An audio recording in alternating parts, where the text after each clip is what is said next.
৭৫,০০০ টাকার জাল নোট সহ শামশেরগঞ্জ থানার পুলিশের হাতে গ্রেফতার মালদার এক যুবক। বুধবার সন্ধ্যায় ধুলিয়ান ফেরিঘাট এলাকা থেকে গ্রেফতার করা হয় তাকে। পুলিশ জানিয়েছে ধৃত ওই যুবকের নাম আসিউর শেখ, বয়স ২৬ বছর। তার বাড়ি মালদার বৈষ্ণবনগর থানার অন্তর্গত পার দেওনাপুর এলাকায়। ধৃতের কাছ থেকে ১৫০টি ৫০০ টাকার নোট, মোট ৭৫,০০০ টাকার জাল নোট বাজেয়াপ্ত করা হয়েছে। অন্যদিকে একই দিনে শামশেরগঞ্জ থানার হিজলতলা এলাকার একটি বাড়ি থেকে ৯৫টি চোরাই মোবাইল বাজেয়াপ্ত করা হয়েছে। গ্রেফতার করা হয়েছে এক যুবককে। পুলিশ জানিয়েছে ধৃত ওই যুবকের নাম মোবারক হোসেন, বয়স ৩০ বছর। তার বাড়ি শামশেরগঞ্জ থানার গাম্ভারতলা গ্রামে। উদ্ধার হওয়া মোবাইলগুলোর মধ্যে ২৪টি আইফোন রয়েছে বলে সূত্রের খবর। বৃহস্পতিবার সকালে শামশেরগঞ্জ থানা প্রাঙ্গণে সাংবাদিক সম্মেলন করেন জঙ্গিপুর পুলিশ জেলার অতিরিক্ত পুলিশ সুপার সজল কান্তি বিশ্বাস।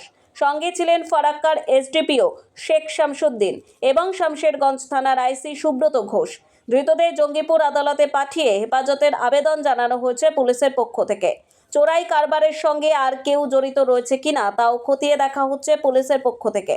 জাল নোটগুলো কোথায় নিয়ে যাওয়ার জন্য চেষ্টা হচ্ছিল তা খতিয়ে দেখা হচ্ছে জঙ্গিপুর পুলিশ জেলার পক্ষ থেকে। Bureau report, Falakata Times. মানে আমাদের কাছে গতকাল বিকালে দুটো ইনফরমেশন আছে আমাদের থানার যে বড়বাবুর কাছে।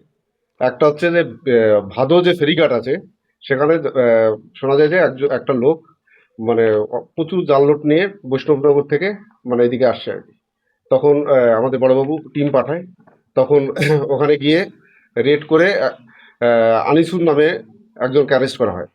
তার কাছ থেকে সার্চ করে ১৫০ পিস ৫০০ টাকার নোট, জাল নোট, ফেক কারেন্সি এটা উদ্ধার হয় এবং ওকে আমরা অ্যারেস্ট করি।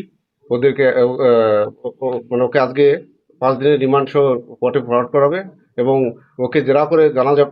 আরও আমরা জানার চেষ্টা করবো যে এর সঙ্গে মানে সোর্স কোথায় এবং কাকে ডেলিভারি করছে এবং এদের সঙ্গে কারা কারা জড়িত, তাদেরকে আমরা এখানে অ্যারেস্ট করার চেষ্টা করবো। আর একটা ইনফরমেশন ছিল, সেটা হচ্ছে একজনের বাড়ি একটা হচ্ছে গোবিন্দপুরের শামশেরগঞ্জে একজনের মানে মোবারক হোসেন বলে একজনের বাড়িতে একটা লোক মানে ওখানে রয়েছে।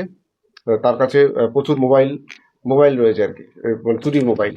তখন ওকে সেই বাড়িতে রেড করে ওকে অ্যারেস্ট করা হয়।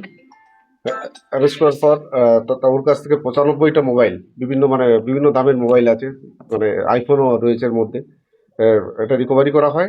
এর আনুমানিক মূল্য প্রায় ৩০ লাখ টাকা হবে, আমরা যেটা মানে হিসাব করে পাচ্ছি।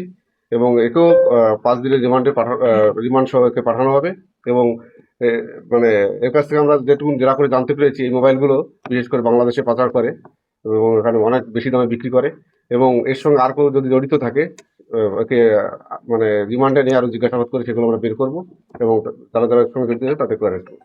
বলছি, ভোটের আগে স্যার এই জাল নোট উদ্ধার, মানে এরা কি পাচার